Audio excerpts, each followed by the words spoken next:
जय श्रीमन्नारायण, जय श्रीमन्नारायण। नरसिंह भगवान की कथा। इस कथा को नरसिंह चौदस के दिन सुनना चाहिए। इसके सुनने से सुख शांति आती है, मनोकामनाओं की पूर्ति होती है। यह कथा इस प्रकार है। बच्चों की माँ प्रथम गुरु होती है। जैसे माँ बच्चों में संस्कार डालती है, वैसे ही बच्चों में संस्कार आते हैं। माँ कयाधु, भक्त प्रहलाद की माँ कयाधु थी।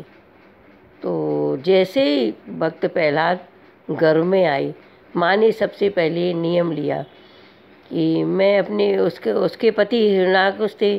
तो हिरण्याकुश विष्णु भगवान से दुश्मनी रखता था। इतनी दुश्मनी रखता था कि नाम तक नहीं लेने देता था किसी को। तो कयाधु विष्णु भगवान की परम भक्त थी। छिप छिप के वह विष्णु भगवान का नाम लेती थी।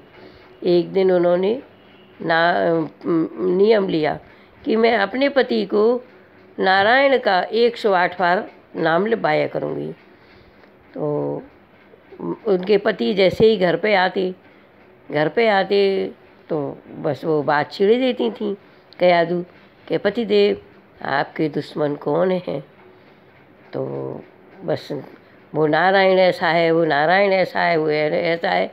सुबह से लेके शाम तक वो 108 बार नारायण का नाम लिपाती थी। उसके प्रभाव से उनके घर में प्रहलाद का अंकुर आया। तो प्रहलाद भगवान के परम भक्त थे। वो तो मन ही मन नारायण का जाप करती थीं। कयाधु, प्रहलाद का जन्म हुआ। प्रहलाद का जन्म होने के बाद में जब प्रहलाद को शिक्षा ग्रहण करने के लिए भेजा गया, तो वहाँ पर शिक्षा ग्रहण करने के लिए तो प्रहलाद जी तो नारायण का नाम लेते थे और भगवान का नाम लेके सब उनके सखा थे उनसे भी कहते थे कि भगवान का नाम सर्वोपरि है, उन्हीं का नाम लेना चाहिए। उन्हीं भगवान के प्रताप से ही मनुष्य शरीर मिला है और पृथ्वी पे अपन सब चल रहे हैं। सब कुछ उन्हीं का है, प्रभु का अपना कुछ नहीं है। तो इसीलिए भगवान का नाम लेना चाहिए। विद्या ग्रहण करके अब हिरण्याकुश तो वो विशेष प्रेम करती थी प्रहलाद जी से। एक दिन थी, हिरण्याकुश ने अपने पुत्र प्रहलाद जी को बुलाया और उनके गुरुओं को भी बुलाया। तो उन्होंने कहा, तुमने क्या सीखा? प्रहलाद जी बोले, पिताजी हमने तो ये सीखा, सबसे पहले नारायण का नाम, भगवान का नाम लेना चाहिए। वही सब कछु हैं पृथ्वी पे। भगवान के नाम के बिना कुछ भी नहीं है। वही अपने लिए पृथ्वी पे जन्म देती हैं और सब कुछ वही हैं। उन्हीं के नाम के बिना कुछ भी नहीं है। उन्हीं की भक्ति करना चाहिए। हिरण्याकुश को गुस्सा आया। उसने बहुत डांट लगाई, गुरुओं को डांट लगाई। फिर तो वह प्रहलाद को बहुत यातनाएं देने लगा, दंड देने लगा। जहर मिला के कालिया नाग का जहर मंगवा के जहर पिलवाया। पर भगवान के भक्तों के लिए कुछ नहीं होता, कुछ भी नहीं हुआ।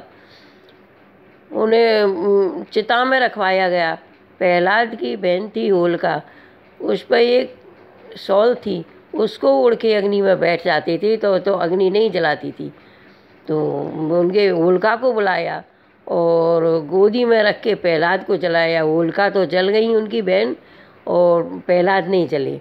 भगवान के प्रताप से वह शॉल उड़ हटके प्रहलाद को लग गई और उनकी बहन जल गई, लेकिन प्रहलाद को कुछ भी नहीं हुआ। फिर हिरण्याकुश ने सोचा नहीं हो तो गरम खम्मे करवा के और उनको प्रहलाद को उनसे चैंठाया।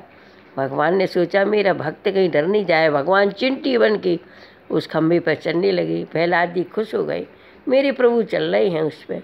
प्रहलाद जी चिपक गए, उनको तो ठंडा लगा। अब वो प्रहलाद जी बोले, पिताजी हर जगह प्रभु विराजमान है, आप क्यों ऐसा करते हो? उनको क्यों नहीं बचते? हर जगह मेरे प्रभु विराजमान हैं। जब उनने ये बोला प्रहलाद जी ने, तो हिरण्याकुश को गुस्सा आया। उसने कहा कि ये खम्भे में भी क्या भगवान है? कही हाँ प्रभु, हाँ पिताजी, इस खम्भे में भी भगवान विराजमान है। उसने अपना गदा उठाई और उस खम्भे में मारी। जैसे ही खम्भे में मारी गदा, तो खम्भे में से भगवान नरसिंह का रूप धारण करके प्रकट हो गए। अब हिरण्याकुश ने तपस्या करके वरदान मांगा था भगवान से, ब्रह्मा जी से, कि मैं न धरती में बनूँ, न आकाश में मरूँ, न गीले में मरूँ, न सूखे में मरूँ, न 12 महीने में मरूँ, न दिन में मरूँ, न रात में मरूँ, न मनुष्य से मरूँ, न पशु से मरूँ।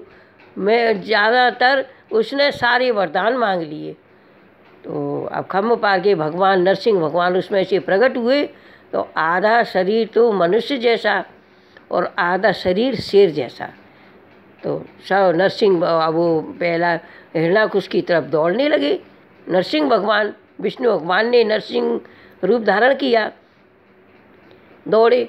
तो हिरण्याकुश बोला मैंने तो वरदान मांग लिया, मैं किसी से नहीं मर सकता, न धरती में, न आसमान में, न पृथ्वी पे, न दिन में, न रात में, न 12 महीनों में, न मनुष्य से, न पशु से, न गीले में, न सूखे में।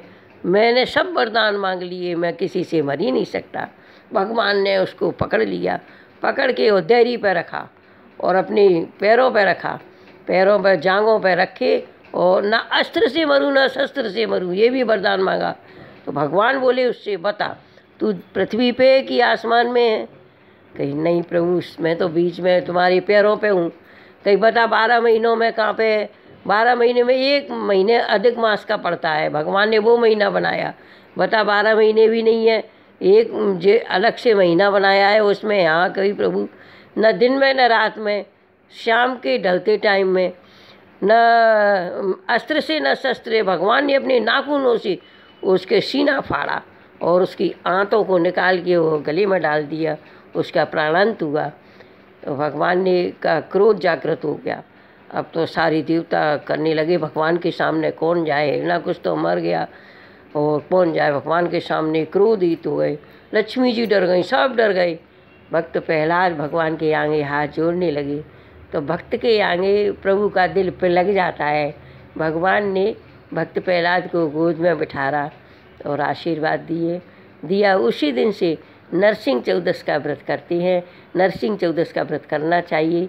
इस व्रत की कृपा से भगवान प्रसन्न होते हैं। जय श्रीमन नारायण। इसकी कथा सुनना चाहिए। जय श्रीमन नारायण, जय श्रीमन नारायण।